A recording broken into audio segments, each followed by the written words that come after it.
Bismillahirrahmanirrahim. Kita sampai ke masih di klasifikasi makanan tentang biji-bijian ya dan kedelai. Kita sampai ke buckwheat atau soba.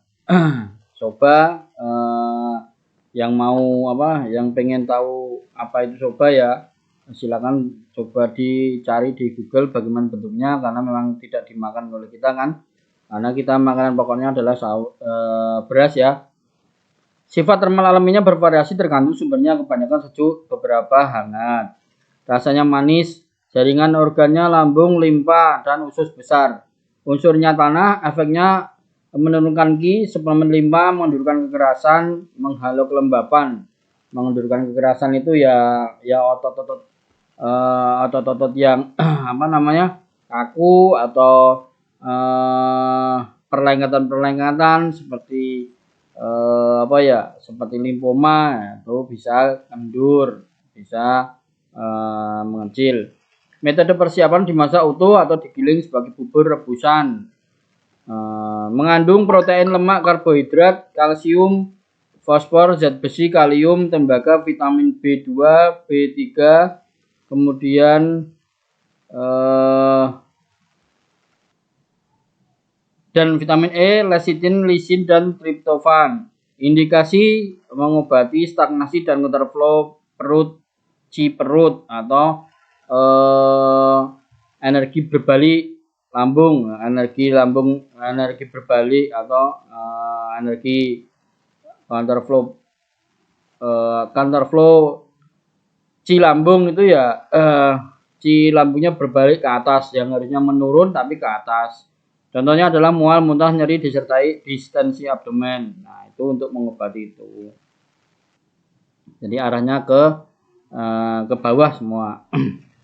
Kontraindikasi tergantung dari klasifikasi termalnya. Klasifikasi hangat, konsumsi soba yang berlebihan dapat menghasilkan gejala panas dan memicu sindrom panas internal, pusing, sakit kepala, gelisah. Klasifikasi sejuk, batasi asupan untuk kekosongan limpa lambung. Nah, itu triknya dari ilmu TSM itu begitu. Kalau panas ya jangan berlebihan. Nah, kalau dingin atau sejuk itu ya jangan sampai melemahkan limpa lambung. Harus bagaimana ditambahi triknya ya, ditambahi jahe, bawang, kayu manis. Nah, seperti itu ya, atau merica. Oke, lanjut ke jagung. Jagung sifat termalnya netral, rasa manis, jaringan organnya ginjal, usus besar. Unsurnya tanah, efeknya suplemen pusat, pembakar pusat, ginjal, ci dan darah, menyeimbangkan cairan tubuh, menyelaraskan perut, produksi dan eliminasi urin. Metode persiapannya dikukus jadi bubur atau rebus. Kandungan protein, lemak, pati, zat besi, fosfor, vitamin B1, B2, B6, dan E, tinggi asam lemak, tak jenuh, kalsium, kalium, selenium, cocok untuk diet bebas gluten. Nah, ini bagus untuk diet ya, bebas gluten. Nah, jagung ini subhanallah hampir semuanya itu terpakai semua ya. Bonggolnya kalau Bapak belajar kita memperdalam ke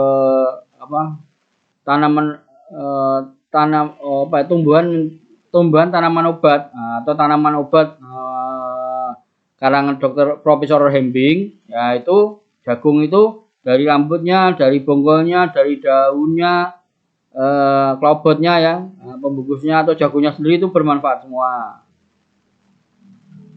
Indikasi selanjutnya adalah kemudian indikasi daripada jagung itu untuk apa, mengobati apa? Kekosongan pembakar tengah, kurang nafsu makan, gangguan pencernaan, dan diare.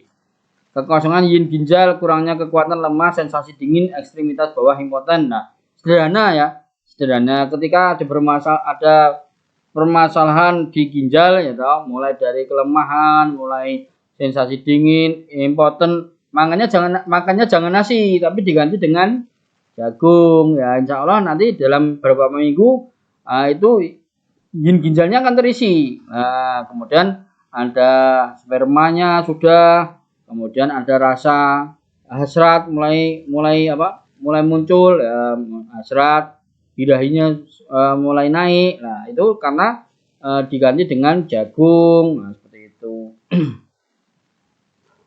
Kemudian akumulasi cairan pada tubuh, bengkak perut, kembung. Nah, itu indikasi daripada kita mengkonsumsi jagung.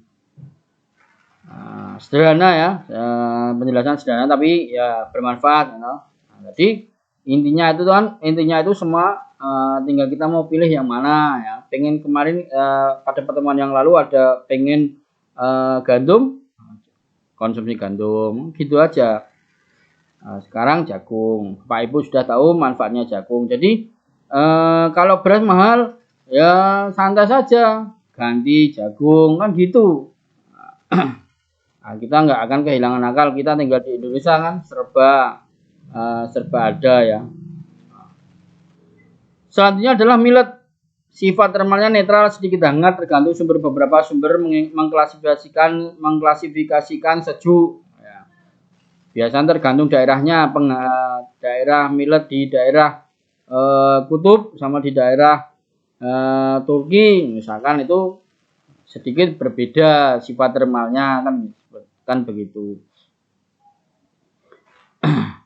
Di Rusia, Ukraina yang berhawa dingin berbeda dengan yang ada di sekitar daerah Turki, Eropa.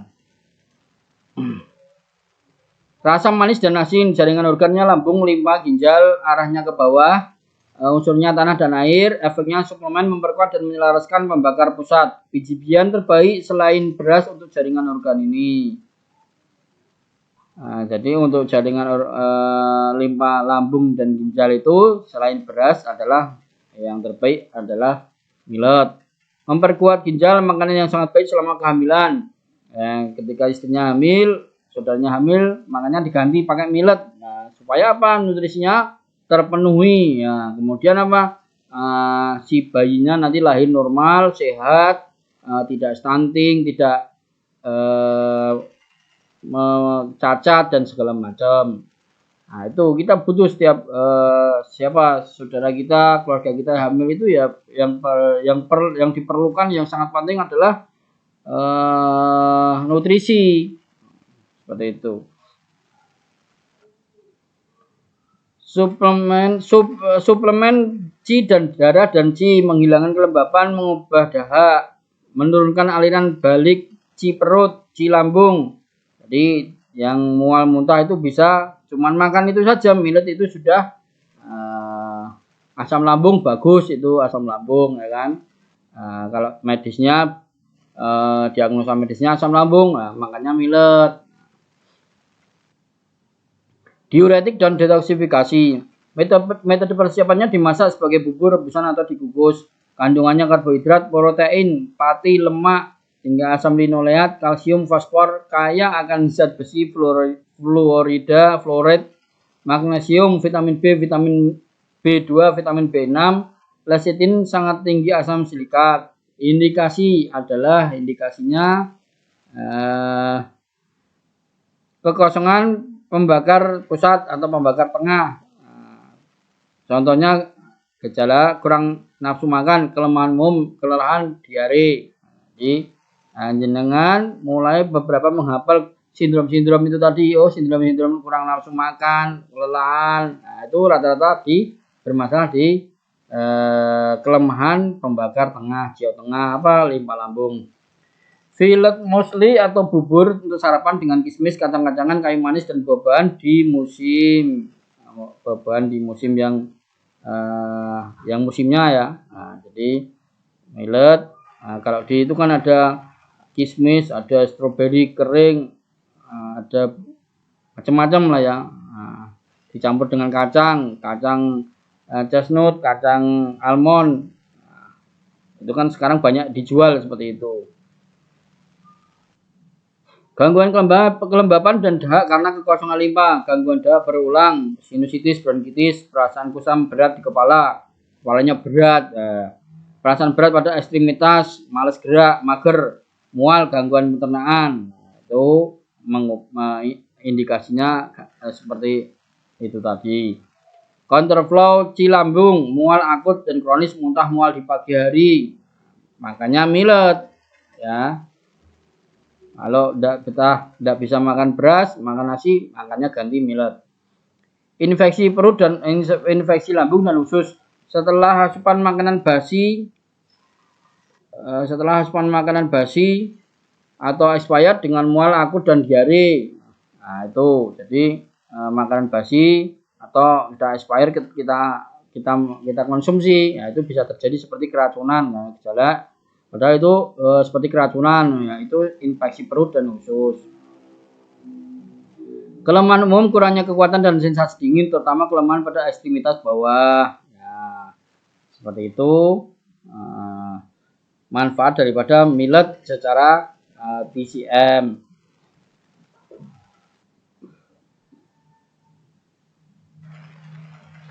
Selanjutnya adalah oats. Nah, sebenarnya itu ya hampir sama ya, barley, millet, oat, gandum itu ya hampir sejenis, biji-bijian, semacam gandum, beras dan segala macamnya itu. Cuman beda daerah, makanya itu. Sifat termalnya oat adalah netral ke hangat, rasanya manis, jaringan organnya limpa lambung ginjal, arahnya ke atas, unsurnya tanah dan air. Suplemen C, efeknya suplemen C dan darah, menggerakkan C, memperkuat saraf, otot, dan otot memperkuat saraf, otot, dan tendon, menghilangkan kelembapan. Persiapan metode persiapannya adalah direbus, digiling sebagai bubur atau oat gulung. Kandungannya protein sangat tinggi, mengandung semua asam amino esensial, lemak, vitamin B dan kalsium, zat besi, mangan, silikon, seng. Indikasinya adalah kekosongan C, darah, dan yang kelelahan, pemulihan setelah sakit lama, kronis, membuang penyakit, kurangnya kekuatan fisik secara umum, terutama pada anak-anak yang tampak pucat, lemah, dan orang tua. Nah, itu orang tua kalau ekonominya kita bagus ya toh, boleh diganti dengan memakan oat. Bubur oat yang baru dimasak setiap hari atau oatmeal yang dimasak dengan kismis. Nah, dibeli juga sudah ada, ready banyak, instan tinggal masak ya. Sudah dicampur-campur macam-macam, ada kurma kering, ada kismis, ada ya macam-macam lah, tergantung komposisinya yang dijual itu. Kontraindikasi, gunakan hati-hati untuk gejala panas. Dikonsumsi secara berlebihan, oat dapat menghasilkan kecemasan, keguguran, dan gangguan tidur.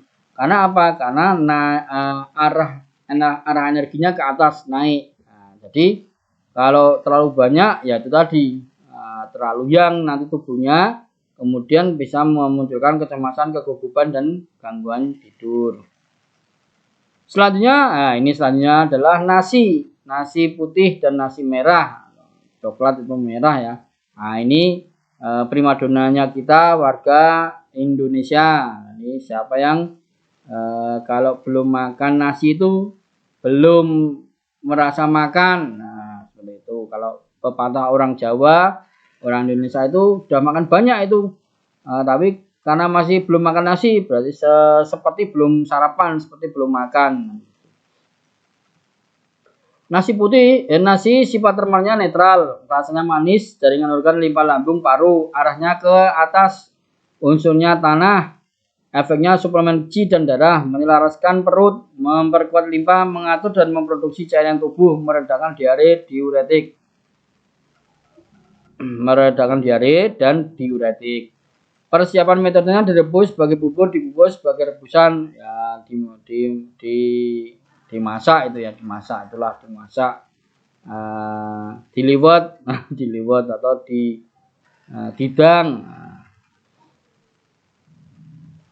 Kandungan karbohidrat, protein, lemak, beras merah, mengandung vitamin B1, B2, B dan E, zat besi, kalium, semua asam amino esensial, asam linoleat. Nah, memang kalau masalah kandungannya bagus beras merah, bagus nasi merah.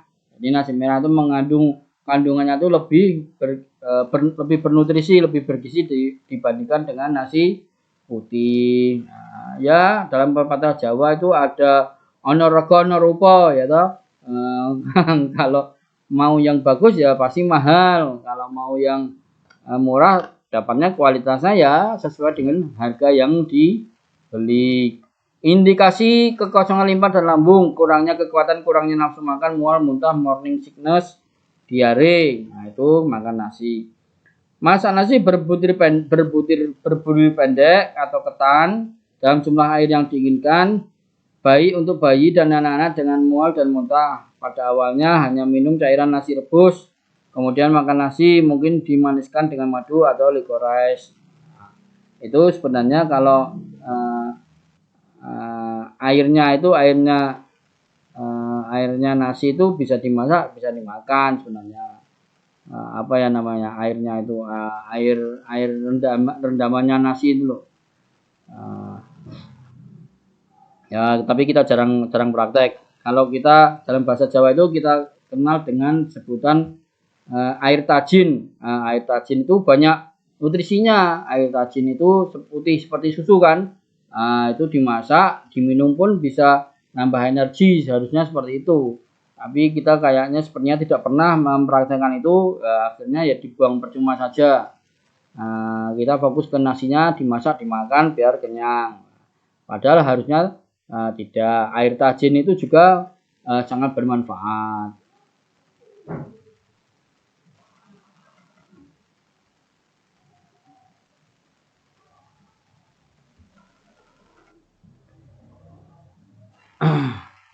Indikasi selanjutnya adalah gejala panas karena kekosongan yin lambung, haus, mulut kering, gelisah, insomnia, menstabilkan perubahan suasana hati.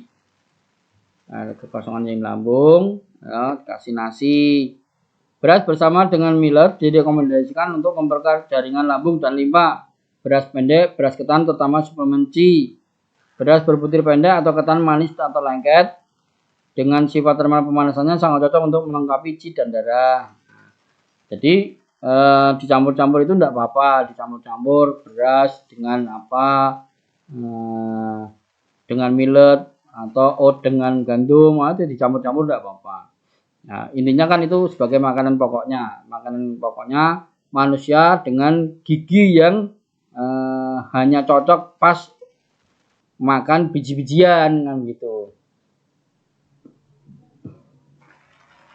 Resep dasar bubur puding nasi atau bubur nasi dalam bahasa Cina, hidangan ini disebut sifan atau nasi air. Bahan utamanya adalah nasi dan air. Tambahkan 1 cangkir beras, mungkin biji-bijian lain ke dalam 6 hingga 10 cangkir air. Rebus sebentar lalu dididihkan dengan api kecil selama sekitar 4 hingga 6 jam. Itu resep membuat bubur ya. Boleh dicampur dengan biji-bijian yang lain. Nasi putih sama beras merah, tidak apa-apa. Beras putih sama beras merah, tidak apa-apa, dicampur aja. Nasi putih dengan jagung. Nah, kalau di saudara-saudara kita yang ada di Wonogiri, atau itu makanya tiwul. Tapi kalau Wonogiri sampai ke Tulungagung itu, kalau kita masuk ke restoran itu disiapkan nasi putih, tapi nasi putihnya itu dicampur dengan jagung. Tinggal pilih nasi putih sama jagung atau nasi tiwul atau tiwul, silakan. Tiwul itu apa? Tiwul itu nasi yang terbuat dari ketela pohon. Efeknya memperkuat Qi pembakar pusat. Efek ini dapat dimodifikasi dengan menambahkan makanan atau herbal lain juga.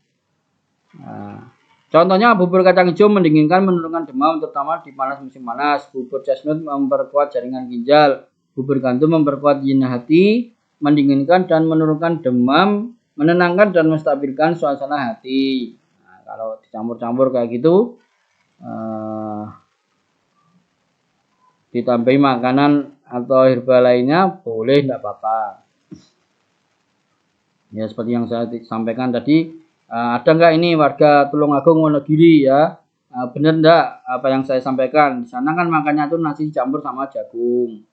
Jadi nasinya itu ketika kita buka pemanas nasi itu menghangat rice cooker atau apa itu magic jar ya, itu dibuka itu udah harum sekali, nasinya enak, berkualitas, ada aroma jagungnya wangi. Seperti itu. Oke, selanjutnya adalah rai. Gandum hitam, sifat termalnya netral sejuk, rasanya pahit, arahnya ke atas. Jaringan organnya kandung empedu, liver, limpa, jantung. Rai. Unsurnya api, efeknya menghilangkan kelembapan, mendukung pertama dan terutama sekresi cairan, diuretik. Metode persiapannya dimasak sebagai rebusan bubur dan tepung. Kandungan protein, pati, lemak, kalsium, fosfor, kalium, seng, tinggi lisin, vitamin B. Indikasinya adalah akumulasi dahak dan cairan. Nah, akumulasi dahak itu ya banyak dahaknya. Kemudian kalau akumulasi cairan itu biasanya bengkak di kaki. Nah, seperti itu. Nah, itu bagusnya makanya diganti daripada beras supaya tambah sehat, diganti dengan gandum hitam. Ya, kalau punya uang ekonominya bisa nututi ya, ekonominya bisa mengikuti ya tidak apa-apa, silahkan. Selanjutnya adalah spelt atau gandum kasar atau sereal. Sifat termal netral ke sejuk, rasanya manis, jaringan organnya limpa, lambung, liver, arahnya ke bawah. Fase unsurnya tanah, efeknya mirip dengan gandum menurut TCM, dengan sifat termal yang sedikit lebih hangat, lebih sedikit kecenderungan untuk membentuk gejala kelembapan dan dahak. Lebih kuat dalam budidaya, tumbuh tanpa bahan kimia, pertanian sintesis. Nah, itu lebih kuat, lebih bagus, dihargai karena kemurniannya. Metode persiapannya digiling kasar, digiling tepung, jadi bubur, serpihan sebagai rebusan. Kandungannya adalah karbohidrat, protein, pati, lemak, lecitin, vitamin B1, B2, seng, asam silikat, asam lemak tak jenuh. Nah, kandungannya. Indikasinya mirip dengan gandum karena kemurniannya spelt adalah itu di eja itu spelt ya. Spelt itu salah nulis itu waktu menerjemahkan salah. Adalah biji-bijian yang disukai dan dalam beberapa rencana diet untuk alergi dan gangguan kulit. Orang yang memiliki alergi serta gangguan kulit itu lebih disukai jika mengkonsumsi, lebih bagus, lebih baik jika mengkonsumsi sereal.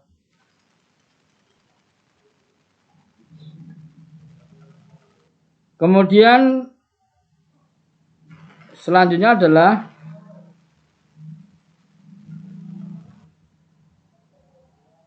kedelai hitam. Sifat termalnya netral, rasa manis, jaringan organnya limpa dan ginjal, arahnya ke atas, fasenya tanah atau air. Efeknya suplemen limpa dan ginjal, melihara yin ginjal, menggerakkan darah, menghalau angin, menghalau kelembapan, detoksifikasi, memperkuat limpa, suplemen darah dan qi, membersihkan panas dan membuang yang, melembabkan kekeringan dan mendukung ekskresi air. Digunakan untuk mengobati kembung di perut, diare, kekurangan gizi pada anak-anak, kekurusan yang parah, alergi dan ruam kulit. Metode persiapannya sebagai rebusan, direbus, direndam dalam alkohol. Kandungan kaya protein, lemak, karbohidrat, fosfor, zat besi, vitamin B1 dan B2. Kedelai hitam ya, kedelai hitam. Indikasi kekosongan limpa, akumulasi air, edema.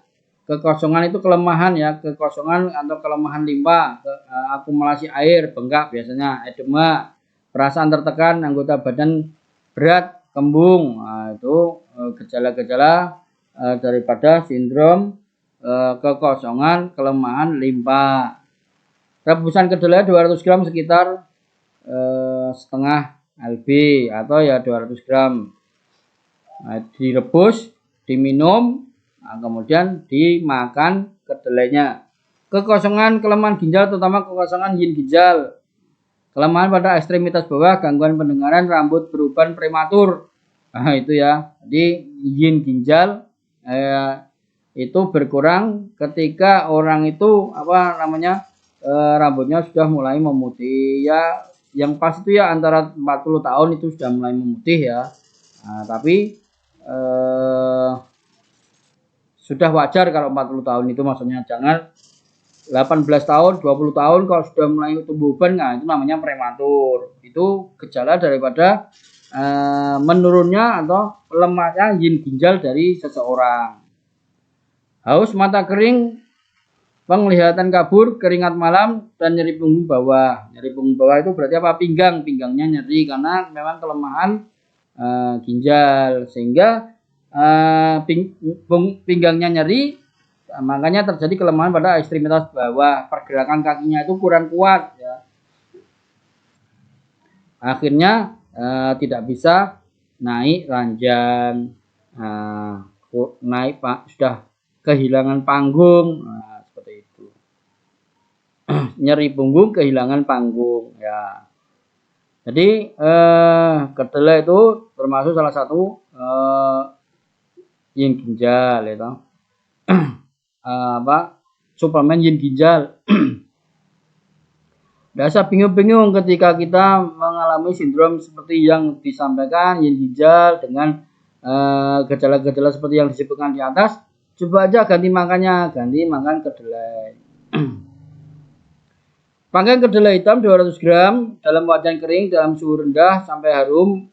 Peram dalam anggur beras selama beberapa hari. Buang kacang dan minum 100 ml sekitar 1,5 cangkir cairan 2 kali sehari ya. Ini ya fermentasi, jadi kedelainya difermentasi atau minum susu kedelai hitam. Nah itu cara terapi nutrisinya, pengobatannya lewat nutrisi itu begitu, seperti itu tadi ya toh.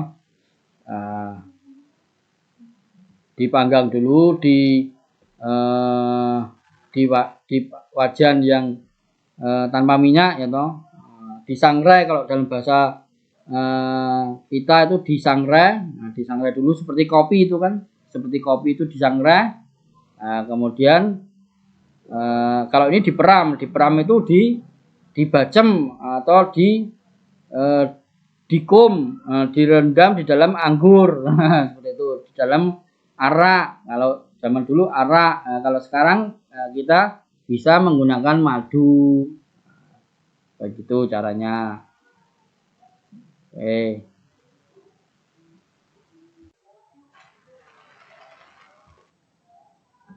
Indikasi berikutnya adalah gangguan kelembapan angin atau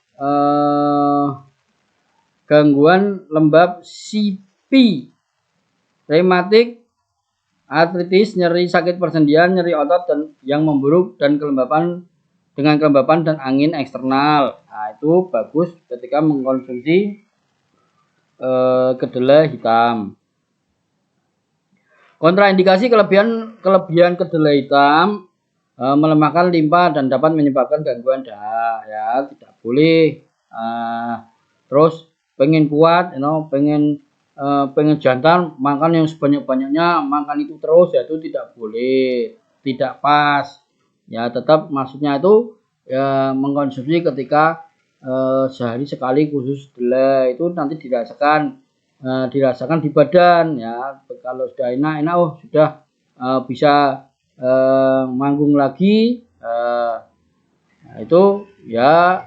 Kalau sudah normal ya bisa dihentikan, bisa kembali ke nasi atau jagung atau gandum seperti itu tadi. Jadi jangan satu nutrisi, satu herbal minded itu terus yang diminum, itu tidak boleh ya toh. Nah, itu tidak boleh. Jadi kalau kita bicara seperti itu nanti kalau dikonsumsi terus jadi tidak seimbang. Sama kita sendiri di dalam dunia pengobatan, khususnya Shinsei itu merekomendasikan obat itu hanya 3-5 hari saja. Setelah itu obat harus diganti.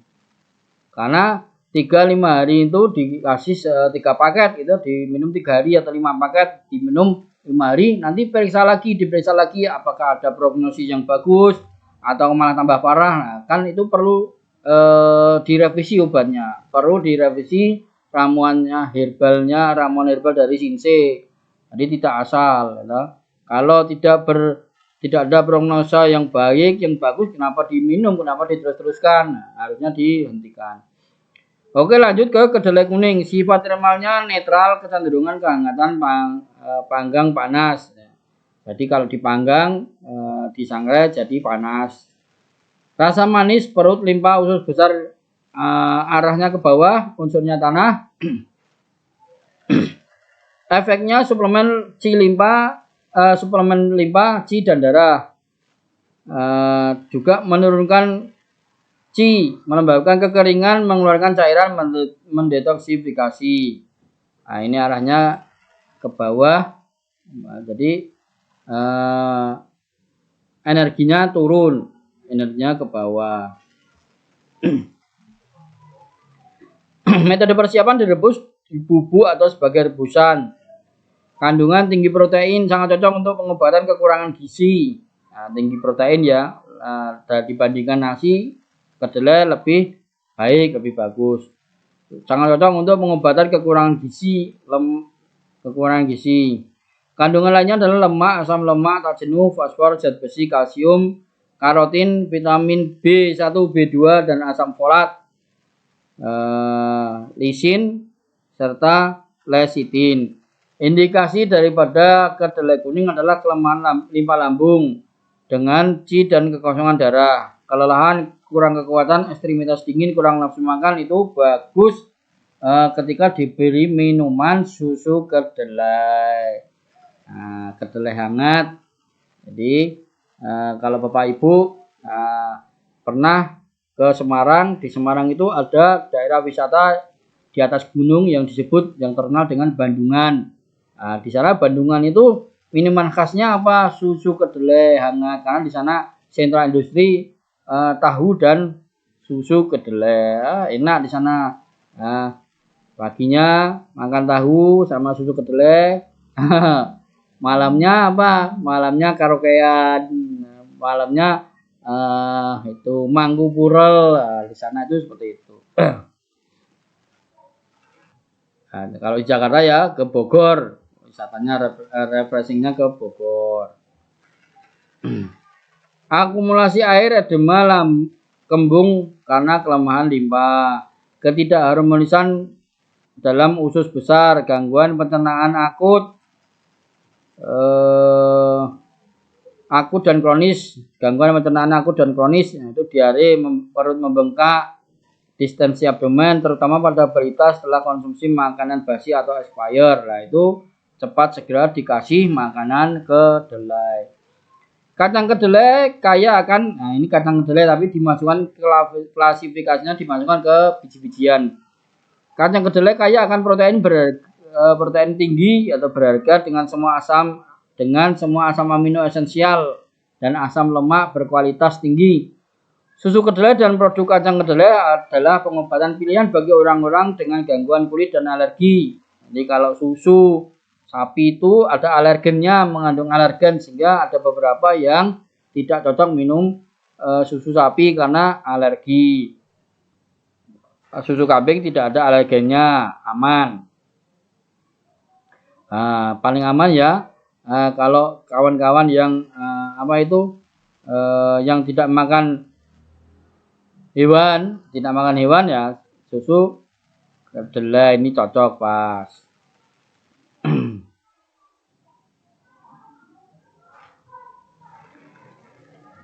Asalkan mereka tidak memiliki alergi kedelai atau intoleransi. Nah, itu. Kontraindikasinya adalah konsumsi berlebihan menyebabkan stagnasi C lambung, distensi abdomen, dan mungkin membentukkan kelembapan dan dahak. Nah, jadi kalau terlalu banyak bisa memunculkan dahak, bisa malah tambah kelemahan limpanya malah tambah parah karena ada patogen lembab atau patogen dahak. Nah, itu susu kedelai. Nah, kalau di sana itu saya sebutkan tadi, nah itu ada di daerah Bandungan di Semarang atas itu bisa pesan susu kedelai ori, bisa pesan susu kedelai jahe, susu kedelai kopi, susu kedelai coklat. Sana seperti itu. Di sana begitu. Jadi ya tambah energi. Kalau makanannya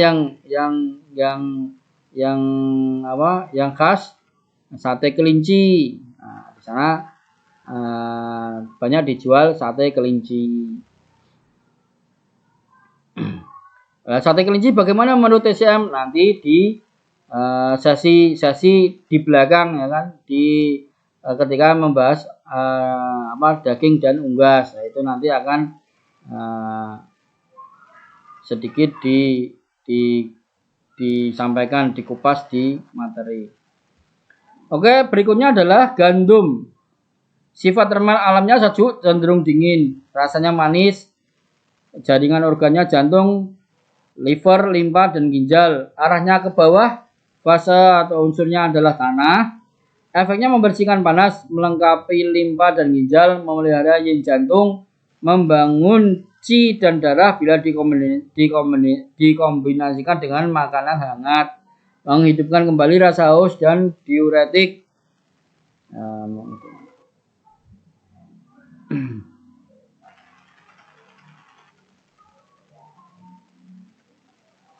Metode persiapannya dimasak, ditumbuk kasar, digiling halus sebagai bubur atau sebagai rebusan. Kandungannya karbohidrat, protein, pati, lemak, lecitin, vitamin B kompleks, vitamin E, beta karotin, biotin, asam folat, selenium, estrogen alami. Itu gandum. Sekarang indikasinya untuk gandum, indikasinya apa? Untuk bisa mengobati apa? Cocok kepada sindrom yang seperti apa?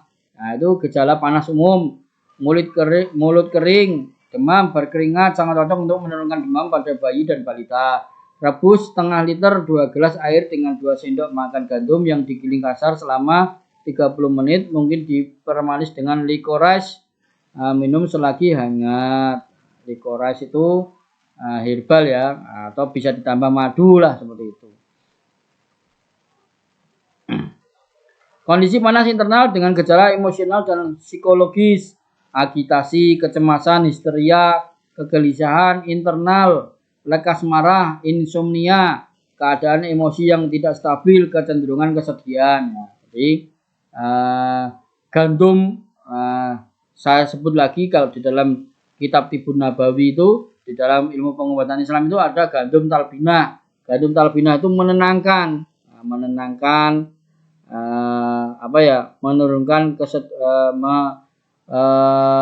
menghilangkan kesedihan, menurunkan tingkat emosi yang tidak stabil, kegelisahan, itu bisa tenang dengan mengkonsumsi gandum. Rebusan gandum 220 gram, jujube, kurma cina, angco, bahasa latinnya jujube apa jujube lah, itu kalau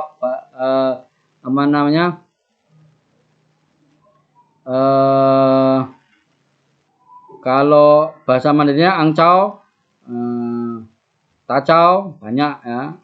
Kemudian licorice ini akar manis ya, akar kayu manis atau akar kayu manis ya. Saya dilupakan ini. Hafal sih, tahu barangnya. Kemudian diminum hangat 2 kali sehari. Gandum sangat cocok untuk stabilisasi emosional batin. Perhatian gangguan dahak. Hati-hati untuk gangguan dahak.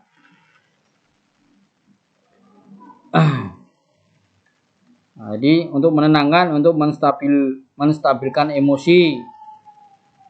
Panas hati misalnya karena yang hatinya naik atau api hati menyala ke atas, lekas marah, tidur terganggu, gelisah, sakit kepala, pusing, tinnitus, mata gatal memerah. Bubur gandum yang baru digiling dan dimasak 50 gram sekitar 1,5 ons setiap hari tanpa daging selama 1 hingga 2 minggu. Hindari makanan panas termal misalnya rempah-rempah tajam dan alkohol. Nah, itu kalau sindromnya panas hati, panas liver ya, panas liver, livernya itu panas karena yang livernya naik atau api livernya menyala, atau kita redam dengan bubur gandum atau agar bisa tenang, bisa tenang ya, agar bisa tenang. Selama 2 minggu hindari makanan panas termal, misalnya seperti rempah-rempah tajam, bawang, jahe, alkohol. Nah, itu ditinggal, jangan dikonsumsi. Kopi tidak boleh. Kekosongan darah, hati dan panas darah, gangguan kulit, gatal, alergi itu bisa darah kosong atau darahnya panas. Nah, kalau lidahnya merah berarti darahnya panas, kalau lidahnya pucat berarti kekurangan darah. Begitu cara berpikirnya TCM itu seperti itu. Jadi sama-sama gatal, berbeda pengobatannya, sama-sama alergi. Selanjutnya adalah menopause untuk hot flashes, semburan panas di wajah dan keringat malam. Itu banyak mengkonsumsi, mulai mengkonsumsi gandum.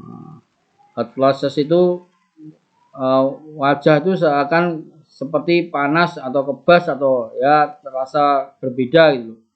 Nah, kemudian kalau malam berkeringat, nah itu silakan mengkonsumsi gandum.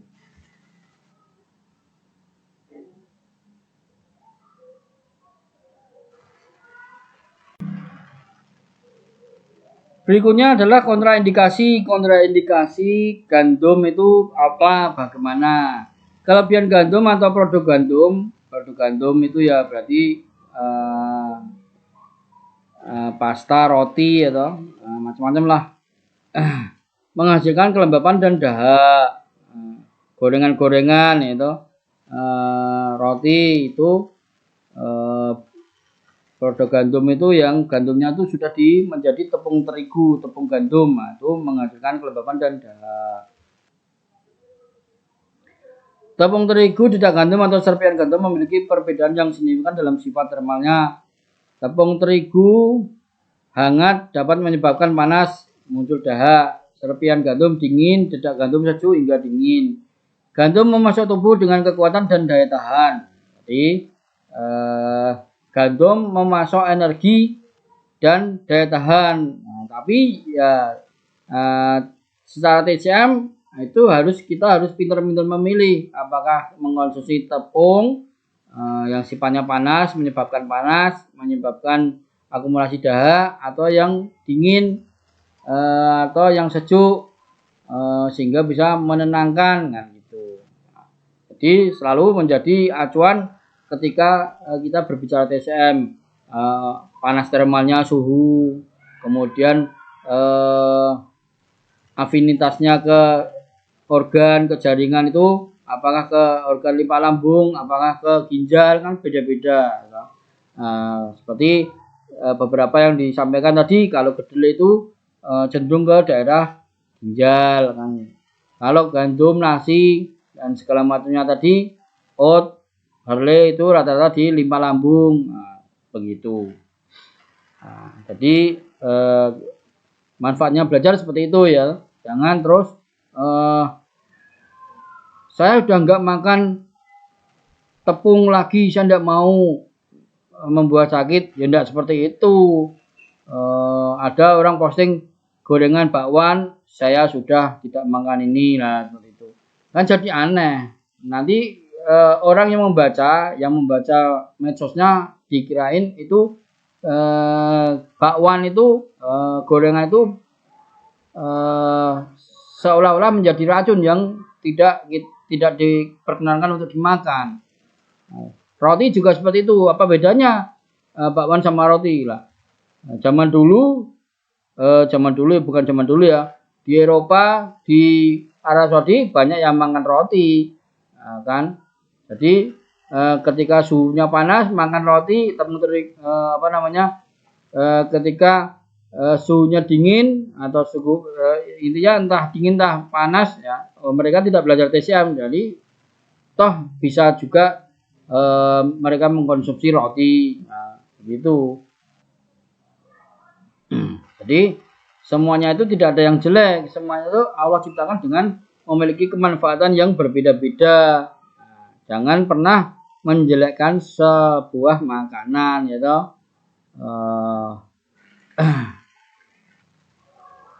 Jadi nanti kalau tiba-tiba Bapak konsumsi mie, mie itu jelek, mie itu terbuat dari tepung terigu, tepung gandum. Nah, di Cina itu mie dari zaman ribuan tahun sudah dimakan di sana kan, ratusan atau ribuan tahun sudah mengkonsumsi mie.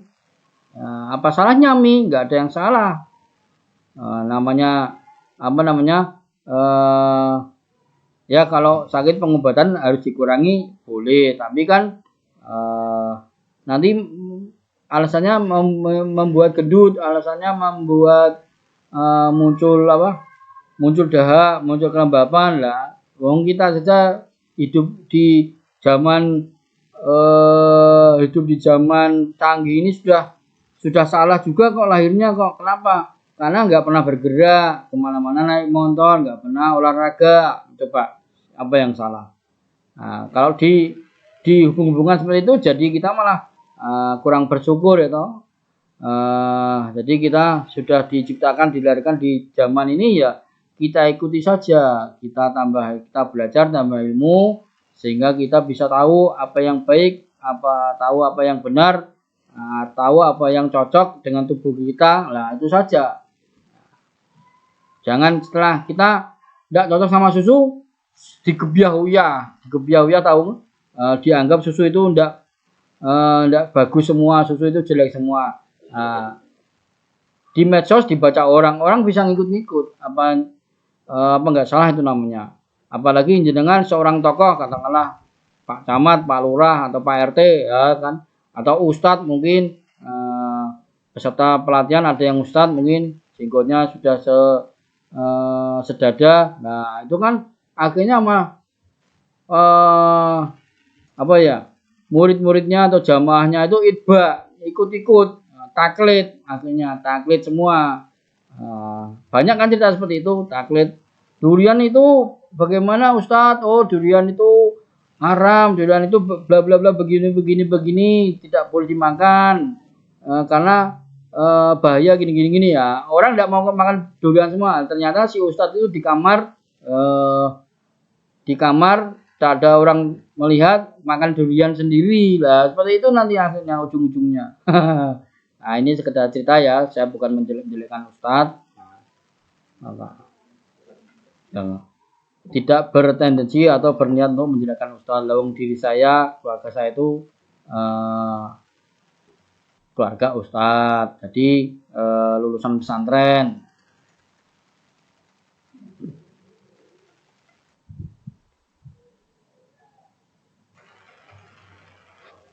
Oke, kita sampai ke biji-bijian sudah selesai, kita sampai ke herbal, sampai ke rempah-rempah, herbal dan pemanis serta bumbu-bumbu. Nah, bagaimana secara TCM memandangnya? Mari kita kupas bersama-sama. Pemanis memiliki sifat termal alami yang hangat dan manis dalam rasa. Rempah-rempah biasanya hangat sampai panas di sifat termalnya dan tajam dalam rasa. Karena efek pemanasannya, pemanis dan rempah-rempah mendukung pembakar tengah dan mengaktifkan organ pencernaan. Rempah-rempah sangat cocok untuk menghangatkan sifat termal makanan dingin atau dingin. Hal ini membuat mereka berharga,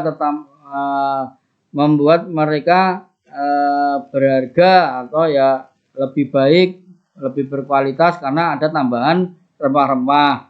Terutama selama bulan-bulan cuaca dingin atau untuk ci dan kekosongan yang organ pencernaan. Nah, itu pas sekali kita berbicara tentang pemanis ataupun rempah-rempah. Jadi rempah-rempah dan pemanis itu rata-rata mentonik atau menghangatkan atau mensuplai limpa lambung atau pembakar tengah atau jiau tengah. Konsumsi rempah-rempah yang berlebihan dapat dengan mudah menyebabkan gejala panas dan ketika terjadi pada periode yang lama dapat sebagian bertanggung jawab untuk kekosongan yin. Jika dikonsumsi terlalu berlebihan menyebabkan gejala panas. Dan kalau berlebihan terus berlarut-larut di jangka waktu yang lama, maka akan menyebabkan terjadi kekosongan yin, sehingga nanti ujung-ujungnya kekeringan kan gitu. Untuk mengobati kepenuhan, orang yang kuat, suara keras dan kuat, sensasi panas, hiperaktif, mudah tersinggung, ekstrovert, lidah dengan selaput tebal dan nadi penuh, hindari rempah-rempah panas atau gunakan dengan sangat hemat, hati-hati. Seperti bawang putih, jahe, kayu manis itu tidak boleh terlalu banyak. Makanan padang harus dihindari. Yang baik makanan apa? Makanan Sunda, sayur-sayuran, pecel, apa ya, makanan Sunda banyak itu ya. Karedok, lah itu lebih pas, lebih cocok, lebih bagus untuk menjaga keseimbangan daripada orang yang sindromnya kepenuhan atau kelebihan atau kuat atau ekses. Untuk mengobati kekosongan, kelemahan, orang lemah suara, tenang, menggigil, sering lelah dan lelah, capek, introvert, lidah bengkak, denyut nadi lemah, campur makanan penguat dengan bumbu penghangat, bawang putih, biji, adas, kayu manis, jahe. Nah, seperti itu ya. Ditambah merica, kapulaga. Itu kalau yang lemah, makanya nasi padang. Jadi biar berenergi, biar berkeringat, atau soto herbal. Kan ada itu sekarang soto rempah-rempah. Begitu. Atau bakso yang pedas. Jadi salah kalau orang yang lemah, makanya pecel atau salad atau karedok itu tidak boleh, kurang pas, maksudnya kurang pas. Untuk mengobati panas, wajah merah, haus akan minuman dingin, memburuknya kondisi dan rasa sakit dengan panas, lidah merah, dan denyut nadi cepat. Hindari rempah-rempah panas dan hangat sepenuhnya, total, tidak boleh dikonsumsi. Nah, itu sebanyak sayuran lah ya, atau buah-buahan, rambutan. Ketika musim buah-buahan ketika musim itu bagus ya. Kalau sekarang ya rambutan. Nah, itu yang unsurnya panas. Kalau unsurnya dingin, buah-buahnya apa? Durian, kelengkeng. Durian, kelengkeng itu berunsur hangat atau panas. Nah, begitu. Untuk mengobati dingin, menggigil, tidak suka dingin, memburuknya kondisi dan nyeri dengan lidah dingin, pucat, bengkak, lemah, denyut nadinya lambat, bumbui makanan dengan baik, misalkan dengan lada, bawang putih, jahe, kayu manis, cabai, biji adas. Nah, itu dikasih itu, tambahi cabai Jawa. Nah, jadi nanti makannya segar, berkeringat, nafsu makannya meningkat, begitu. Orangnya dingin dikasih salad ya enggak mau ya toh, dikasih apa itu sop buah ya kemungkinan menolak, tubuhnya sendiri sudah menolak, sudah enggak mau, sudah rasa-rasan. Tapi begitu dikasih nasi biryani, nasi mandi, nasi bukori, nasi padang, wah itu langsung lahap ya, lahap. Untuk mengobati kelembapan, sensasi berat, sensasi umum berat atau umumnya sensasi berat, mengalami sensasi berat, pembengkakan patologis, edema, gangguan dahak, kronis misalnya sinusitis frontal, bronkitis, pilek, macam-macam lah ya. Nah, itu bagusnya minum jahe segar. Jahe segar sama jahe kering bagus mana? Tidak ada yang bagus, tapi kalau jahe segar itu hangat, jahe kering itu lebih panas. Kalau dalam ilmu TCM, jahe segar itu kancian. Kalau jahe kering itu sengcian. Kalau pengen mendapatkan unsur panasnya yang berlebih, yang kuat ya, pakainya jahe yang kering. Nah, tapi kalau unsur panasnya sedikit-sedikit ya moderat gitu ya cukup dengan jahe segar. Untuk mengobati kekeringan mulut kering, bibir dan tangan pecah-pecah, selaput, lendir kering, hindari bumbu dan bumbu panas dan hangat sepenuhnya. Jadi kalau mengobati pasien yang sindromnya kekeringan, ya toh, mulutnya pecah-pecah, bibirnya lidahnya sariawan, bibirnya pecah-pecah, tangannya pecah-pecah, kulitnya itu pecah-pecah, nah, itu pertanda daripada kekeringan. Sudah tidak ada kelembapan lagi dalam tubuhnya. Selaput lendirnya kering, jadi tidak memiliki jarang meludah karena tak ada itu kering. Nah, itu tidak diperkenankan mengkonsumsi bumbu-bumbu panas dan hangat. Itu total tidak diperkenankan, tidak diperbolehkan. Nah, terus makanya apa? Makanannya yang mengisi yin, ya toh, mengisi cairan dan mengisi darah, mengisi cairan, darah atau yin. Apa? Sayur, buah, buah-buah. Ya ada banyak kan, kemarin itu sudah disebutkan, mulai melon, alpukat, aprikot, jeruk, seperti itu.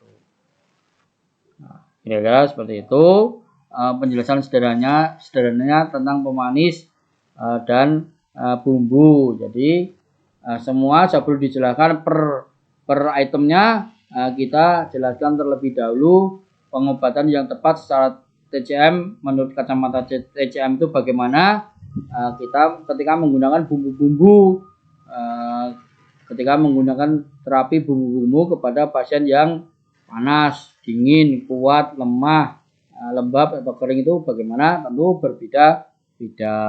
Itulah detailnya. TCM itu merangkai ilmu, menjelaskan ilmu itu sangat detail, berbeda dengan yang lainnya. Tapi saya tidak menjelekkan yang lainnya ya. Tapi memang kita harus akui bahwa dari dulu ribuan tahun yang lalu itu memang orang-orang Cina itu sangat tertib, sangat administrasinya itu sangat disiplin, sehingga semuanya dibukukan. Ya, sudah bukan rahasia lagi karena orang yang menciptakan kertas pertama itu di Cina. Nah, sehingga semuanya itu tertuliskan di Cina dan disimpan rapi di perpustakaan ataupun di museum-museum yang ada di Cina. Oke, sementara cukup dulu sampai di sini. Untuk penjelasan per itemnya di pertemuan selanjutnya. Jadi sudah sedemikian detailnya menjelaskan TCM itu. Semoga kawan-kawan yang pendatang baru di dunia TCM semakin bisa memahami, semakin bisa menggunakan cara berpikir sesuai TCM, ya kan? Selalu saya ulang-ulang. Jadi tidak instan. Sesak napas obatnya apa? Napasin. Sakit kepala obatnya apa? Konimek, seperti itu. Budrek, atau flu obatnya apa? Ultra flu. Ya, seperti itu ya. Semoga bertambah ilmunya, bermanfaat dan barokah. Cukup sampai di sini dulu. Alhamdulillahirabbil alamin.